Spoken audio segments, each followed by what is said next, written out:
Hey, it's Grover with Old Ones with Dice. Now, my favorite sci-fi skirmish game is definitely Space Weirdos. It just got even better with this. Weird Millennium, which is the first fan-made expansion for the game. So let's stick around and let's talk about Space Weirdos and this expansion.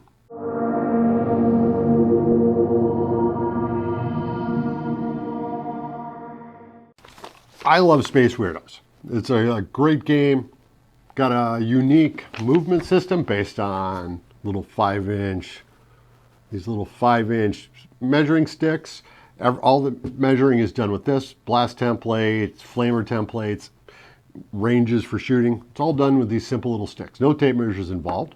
It uses a really innovative system for doing skill tests. Basically, you have a stat, say defense, which is going to be a 2d6, 2d8, 2d10, going up to 2d12, and you're going to compare that to a roll on an offense. So someone's shooting ability would be 2d10, 2d8, anywhere ranging from 2d4 up to 2d12. This gives you still a bell curve, but a lot of variations. It's also real quick to figure out, not a lot of math involved, it's just up a step, down a step. Now the real fun for Space Weirdos comes once you've shot a model. You roll under the under fire table. Now, statistically, you're going to take them down, they're going to be staggered, they're going to be out of action. But if you roll poorly on that, they might get a snapshot back at you, they might dive for cover, they might run for cover. What that does is it creates a lot of twists and turns in your scenario. You never know what's going to happen. These games tend to turn on a dime because of that table, and it really adds these really fun cinematic moments that I love in any sort of sci-fi game. Well, any miniatures game, in fact, particularly in your skirmish ones. Now, I think it's a pretty well fleshed out system. It's a very rules light system, but there were a few holes and a few room for improvement. And that's where this comes from. This is Weird Millennium. Now this is produced by a bunch of the guys over at Casey Garski's Discord server who just love the game as much as I do. They went through and they put together some expansions. There's new character classes, new weapons, a couple different modes for playing the game. This is available right now on Wargame Vault. It's been listed by Casey Garski. It's $5 for the expansion. Just so you know, the original game is $4.99 on Wargame Vault. I'll definitely put links below so you can find that.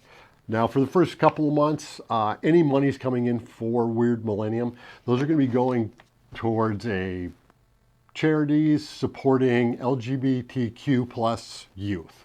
I think it's a great cause, and I think it's great that he's doing that with this money. So let's take a look. I've got my zine form here, which is kind of traditionally how you're supposed to print it out in booklet form, but I also have it in a large form that we're going to take a look at, just kind of get an idea of what's in there. Let's jump into it. Let's take a look at what you're getting with Weird Millennium and kind of flip through it, and then at the end we'll talk our final thoughts. All right. Okay, so Space Weirdos. You know, again, one of my favorite sci-fi skirmish games. I have other games I play, but this is the one I tend to go back to. If I'm looking for I want to be able to build my models the way I want them, this is the game to go. Yeah, complete flexibility. There's a lot of options in here in terms of the character classes, the type of equipment, and a lot of flexibility. Now, there's been a lot of work in the fan community to expand it. Now, as I went through this is Weird Millennium. This is the fan expansion. Now, as I went through it, I found immediately I recognized some of it, because one of the really cool things is if you go to Casey Garski's webpage, which I'll put a link below for it, there is a link to a list builder. Now, a lot of these expansions have already been incorporated into the list build. Let's take a quick look at this. Again, it's a real, it's a small book. Printed out, I think it's actually slightly bigger. It's a page larger than the original rule book. So first off, you're going to see this artwork. It's very similar to the artwork in terms of style as you saw the original Space Weirdos. So, and as I went through this, there's a very much an old OG 40K feel to it. Old school orcs, old school space marines. You definitely see it's been inspired. So general advice, initially they're going to talk about the contributors. Now, hopefully if you can read that, there's quite a few people. These are people from the Discord that have been putting their input in. They've been play testing these rules. And, real big shout out to those guys, because this is a pretty solid piece of work. So, and it gives you some basic ideas of, in terms of how to set up the game, in terms of, setting up the game boards, try to break up long sight lines, eye-catching terrain towards the center, set up terrain to give models multiple ways to use it, angle terrain diagonally instead of lining it up. These are kind of basic for any skirmish game. You're gonna, get away from terrain is on the board just because for tactical reasons. Make it a story. Is there a reason why are their buildings organized in a way? Is it a logical sense? To me, it adds to the immersion of the game, which I think, we're trying to get away from. If we're playing skirmish games, we're probably trying to get away from the competitive feel and something. We just want to have that cinematic moment on the table. So, keep it simple. You don't need a lot of models. 4 or 5 models is plenty. Playing 75-point armies, 150-point gangs, that's going to give you plenty of flexibility and you're going to have a lot of fun with it. Don't try to overly complicate. You don't need, this isn't 40K, you don't need 100 models on the table. Just a few models on each side really adds to it. So he talks about adding a game master. Some people might remember the original Rogue Trader for 40K. It had a game master. Or at least recommended possibly doing Game Master. And I remember as a kid actually doing that, actually doing some games with kind of scenarios. Co-op play, it does give some ideas if you want to do co-op. Some people, especially if you're trying to teach someone a game, setting it up as co-op against kind of an AI-generated adversary can be nice. Sometimes you don't have that competitive feel. It can be a little overwhelming for new players, though this game is probably pretty good for teaching new players because it's pretty straightforward. It's a very clean rule set. But if you look at the original Space Weirdos, it comes with solo rules. You have a decision tree with randomization for it. So you're looking at D6. I don't have a copy printed out, but it's a pretty innovative solo system, a little bit better than what I used to remember seeing in Stargrave, which usually has some solo systems which tend to follow very formulaic. This adds that element of randomization. So anyway, let's flip through this quick. House rules, falling, if you're pushing someone, they stagger over. Using a scatter die. I use an old school, 40K scatter die. For anything, particularly in a scenario where you have to scatter things. Popping around corners. One of the things about Space Weirdos, how the movement basically works, take this little guy. So, one movement out of your 3 actions. So if he takes a movement action, he can move up to 5 inches. It's in a straight line, always in a straight line. Popping around corners, as I read this, let's say I'm here. You got a building. Well, this leaves you hanging out there. You're still got line of sight. Popping around corners, I think the way I interpret it is now to the end, but you can pop to that width of that divide, to that stick. It gives you a little bit more flexibility.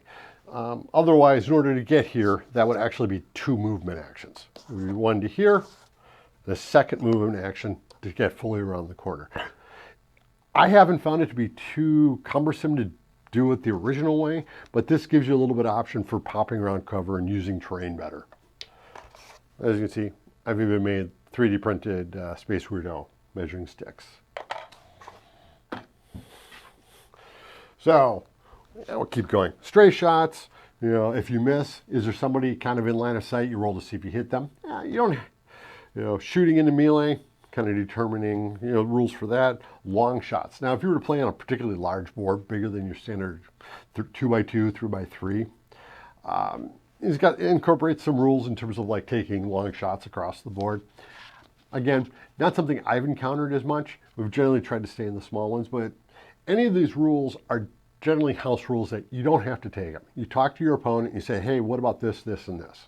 A particular house rule that isn't included in here, I generally like adding for elevation for models. A model that's on top of a building, shooting down, I personally think they should have a benefit. I think it adds to the game, gives people, an incentive to try to get that high ground. So we generally play it as a house rule that if you're shooting down at a target, that the attacker gets a +1 die type.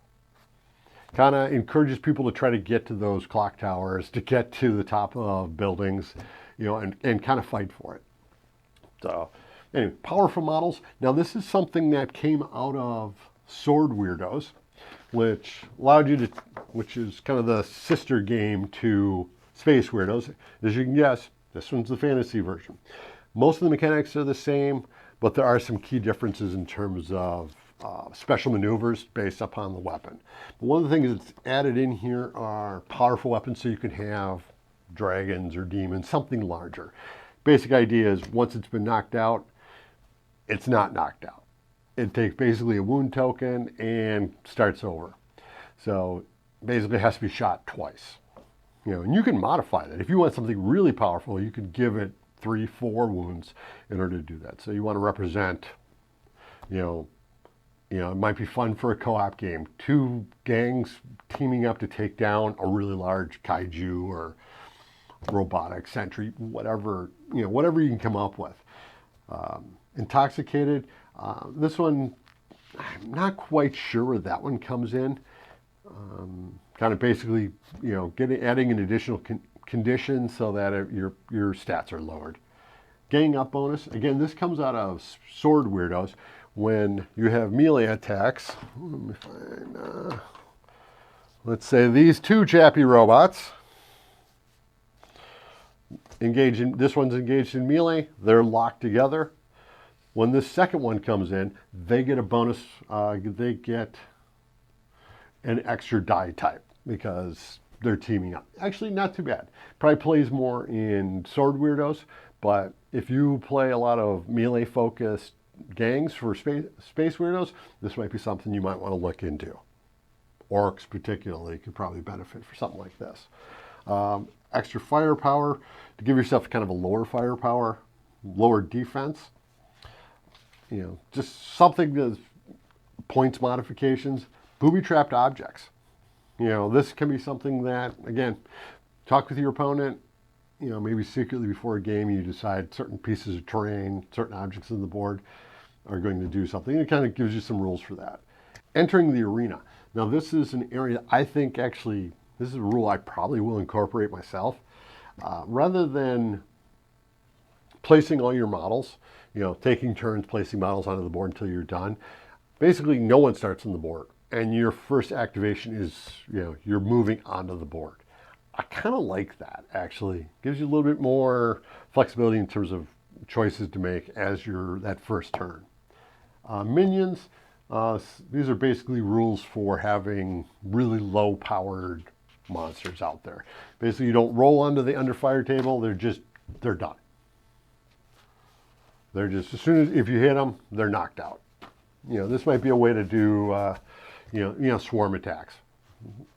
Falling into water or acid, again, coming back into falling. Heavily equipped. Now this is basically, each model can take a weapon and a piece of equipment. Leaders can take 2 pieces of equipment. This is a way that maybe that doesn't fit the WYSIWYG of the model you want to use, or maybe the theme you have in your head, that head cannon for that model. Maybe you want, a jetpack and a targeting scope, or a jetpack and grenades. This allows you to do it. You're going to pay an extra premium, an extra point cost for that second piece of equipment. I like it. Gives you more flexibility in terms of exploding scenery. You can kind of guess what that is. Piece of scenery, secretly determined ahead of time. That's where the booby traps are, the landmines, however you want to think of it. Line area of effect. Now, normally, area of effect currently in the game, it's going to be, you drop a grenade, boom. You're going to basically make, I think it's usually visualized as 3 sticks stacked up. Here's a different design stick. So basically anyone inside this circle is affected. It's a way for throwing grenades, doing things. What this one is, place a line from the base of the model ending at a point in either a piece of blocking terrain or the board edge. So you think of a super powerful laser beam cutting a hole right through a whole group of people. Lightning bolts, who knows, whatever. Think of. This is something you could probably add for certain weapons. Random events, and again, some things you roll on this. Let's see, during the maintenance phase.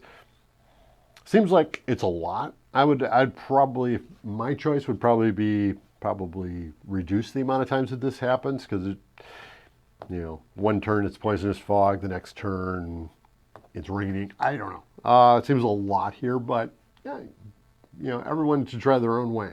Loot boxes. This is, after you've done with the game, how much loot did you get? Kind of reminds me of Stargrave.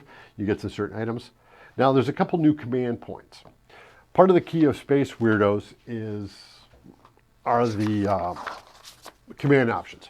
Every turn you're going to get some command points, and those are what you're going to use for doing Overwatch, boosting an attack, things like that.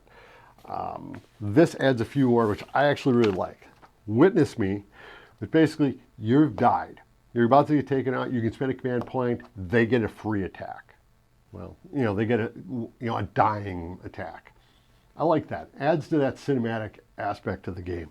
Wild Strike, using a model using melee weapon may make an extra fight action in addition to the weapon's normal max actions. Up to a limit of 3, this additional strike is at -1 die type.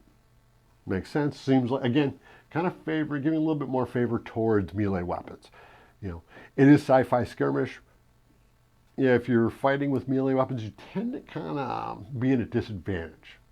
So this is another area to kind of balance it out, to add a little bit more of that old school 40K, people smacking each other with power swords. Take the hit. So you can spend a command point to reduce the result on that under fire attack. Hidden commands. Now this one I'm not too sure about. Basically, it talks about having a set of 6 command tokens, 2 have Overwatch, 2 have First Strike, and 2 have Dodge. I don't like that randomization. You're basically going to divvy out every turn. You're going to take so many of them. I could see how somebody, just to kind of add some more randomness to the game, you could do it. But for me, I think I'd rather have that tactical choice. Now, here's where we get real fun. We got extra weapons, web pistols, web rifles, with their notes for them. And the points cost, wow, laser cannon, 3 points, 1 attack. +2 and under fire. That's actually, if you haven't played the game, you might not realize, that's pretty devastating, actually. But it does cost a full 3 points. Disintegrators, and again, just because a weapon is called something, doesn't mean it has to be that thing. There's no, I believe you have a grenade launcher, but you don't have a missile launcher. You know what? In terms of game effects, does it make a difference? It doesn't. So if your model has a grenade launcher, has a missile launcher, just call it a grenade launcher. It does the same effect. There's some more equipment. And again, if you notice here, there's the laser sword and Space Monk Master robes. Those two go together. You can kind of figure out what that reference is. Mounts. Now this might be interesting if you want to do motorcycles.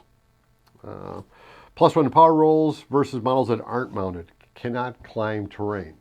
Maybe you're on a motorcycle, maybe you're on some sort of beast.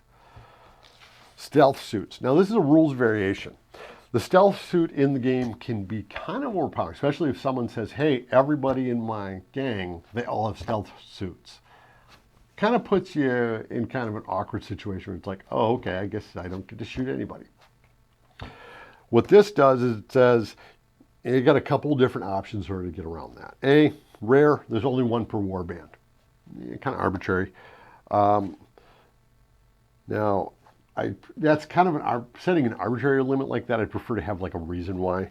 And the second ones kind of give you little other options for countering it. The spot action. So you can actually take an action to spot somebody in a stealth suit. Then you can shoot them. I kind of like that. Still gives that stealth suit some advantage, but not overpowering. And the last one is that the last option you could try is anyone with a stealth suit has to have a lower defense. They can't have powered armor and a stealth suit. Kind of that idea, like it kind of counters itself. Some extra psychic abilities.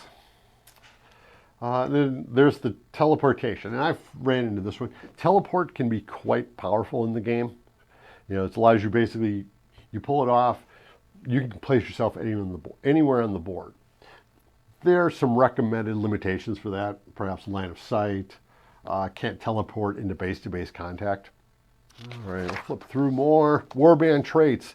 Now there's a few more. There's a limited number of warband traits in the original rules. These are some of the ones I remember seeing. Gunfighters, plucky rebels.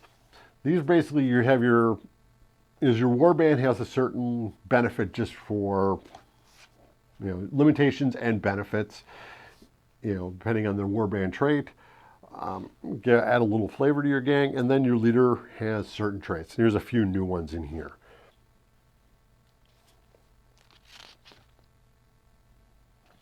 All right, let's see. Homebrew campaign rules. Now this is something.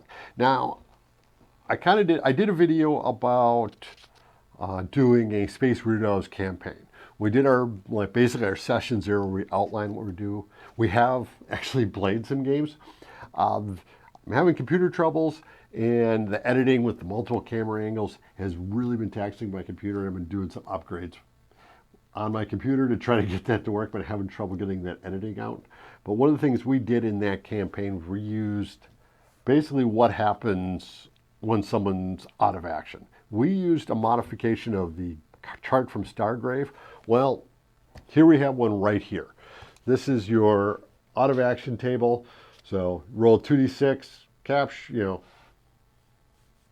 5 through 9. So generally, they're okay. They were just knocked unconscious, something. And you range from they are just completely dead to they're injured, so there's a penalty next game they play. Captured, which is actually kind of an interesting idea. So that the model, I don't have the model anymore, my opponent has it. And model is either unavailable for 2 games or we have to play a rescue scenario to go get them back. Actually, I like that. And I think going forward as we play more games, I think we're going to switch from the Stargrave, wound table to this one. I actually like this one better. All right, now what happens with leaders, changing loadouts, kind of gives you some campaign rules, and this is something I'm going to be incorporating into our existing campaign we're working on right now. Scenarios, bombing. So we got a few different scenarios here, which there were only a couple of scenarios in the original Space Weirdos, and that's why I used John Lambshead's scenarios for SciFi Skirmish Games. That's where we came up with our scenarios. So otherwise, here's some scenarios specifically for Space Weirdos. And in the end, you got, again, just like the end of the Space Weirdos, you've got some sample warbands and some links to where you can go to find more information. Couple blog posts. Let's see who we got. Oldhammer, if you have YouTube channel, make sure if you're subscribed to me, you're probably subscribed to them. They're doing some real good content for Space Weirdos and ULC Battle Reports. Again, he's doing some really interesting stuff. I think he's playing solo, but very narrative focused battle reports. I really like the way he does it. Both these guys are doing some great content for Space Weirdos. So I definitely would check them out. ULC Battle Reports, I'll put links down below in the description specifically for them. So, all right, a mental note. What do I have in the description? I'm going to have a link down to the Wargame Vault listing for Space Weirdos. I'll have one for Sword Weirdos, and we'll have the link for the Weird Millennium for this expansion. I'll also have links to Oldhammer and ULC Battle Reports because, again, great source of more information about Space Weirdos. And I'll probably throw some links down to my Space Weirdos content. Anyway, this is definitely good, an excellent expansion. I'm glad this came out. And like I said, I've already used some of this stuff already. Some of the warband traits I've already incorporated into our lists. So not all of it's unfamiliar to me, but there's a lot of really good stuff in here. And you know, it's really important for us to be supporting independent game designers. You know, whether it's fully independent, like what Space Weirdos, Sword Weirdos are, and this.